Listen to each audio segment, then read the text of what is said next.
ఒకప్పుడు అది సచివాలయంగా చెప్పుకున్న రాజ్మహల్ ప్రజా ప్రతినిధులకు సైతం ప్రవేశం నిషిద్ధం. ఐడి కార్డ్ సహా చాలా ఆధారాలు చూపిస్తే కానీ అడుగు లోపలికి వేయలేరు. ప్రజలకు ప్రవేశం అస్సలు సాధ్యపడేది కాదు.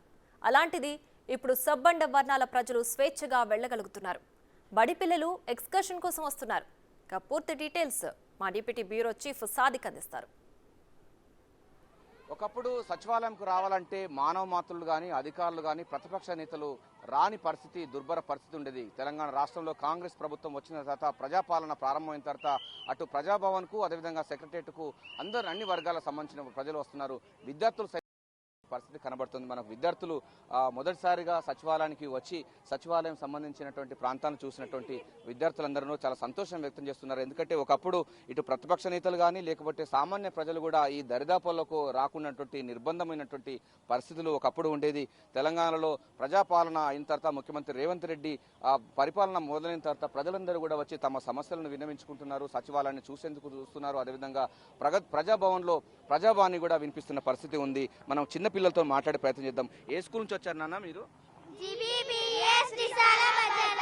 ఏం చూశారు మీరు ఇక్కడ? అంటే సెక్రటరియట్ అంటే తెలుసుగా. సరే, మీకు ఈ నిర్మాణం ఎట్లా అనిపిస్తుంది? ఈ స్ట్రక్చర్ ఎట్లా అనిపిస్తుంది మీకు? ఎప్పుడన్నా చూసారా దీన్ని? ఎప్పుడు చూసారు? ఎక్కడ చూసారు? బయటికి వెళ్ళేటప్పుడు చూసాము. లోపలికి వెళ్ళలే ఎప్పుడు? ఎట్లా అనిపించింది నీకు? చాలా బాగా అనిపించింది. పిల్లలందరూ చాలా సంతోషంగా వ్యక్తం చేస్తున్నారు. మనకు టీచర్స్ కూడా ఉన్నారు.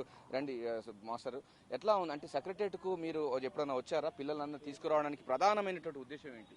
స్కూల్ నుంచి పిక్నిక్ గా వెళ్ళాము, జూ సాలార్జంగ్ వెళ్దాం అనుకున్నాము.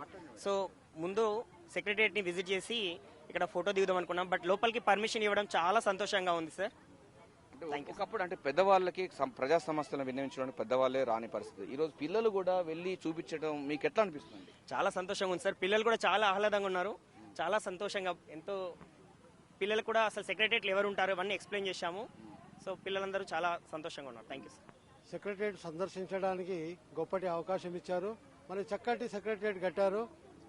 మరి ఈ సెక్రటరియట్లో అన్ని విధాలుగా బాగుండాలని మరి మా ఎంప్లాయీస్తో కూడా ఈ ఇప్పుడున్న ప్రభుత్వం కూడా ఫ్రెండ్లీగా ఉంటూ మా బాధ సాధకాలను తీర్చుతూ మాతో చాలా మమేకమై మేము కూడా అభివృద్ధిలో సాధకులుగా ఉండాలని మేము కూడా కోరుకుంటున్నాము.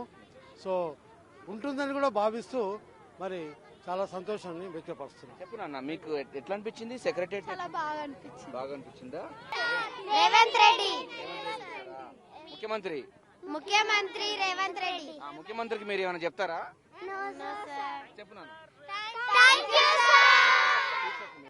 గత ప్రభుత్వాలు ఎవరు కూడా ఇక్కడికి రాని పరిస్థితిలో ఉండి ఒక నిర్బంధం ఉండేది, ఒక కోటలాగా ఉండేది. దాన్ని పూర్తి స్థాయిలో తుడిచిపెట్టుకుపోయి ప్రజాపాలనలో ముఖ్యమంత్రి రేవంత్ రెడ్డి నాయకత్వంలో ఆయన ముఖ్యమంత్రి సారథ్యం వహిస్తున్న నేపథ్యంలో ఈ సచివాలయానికి చూపించేసి పిల్లలకు ఒక విజ్ఞాన యాత్రగా చూపించడం జరిగిందని కూడా విద్యార్థులు చెప్తున్నారు. సంజుతో కలిసి Sadiq, big TV, secretariat, Hyderabad.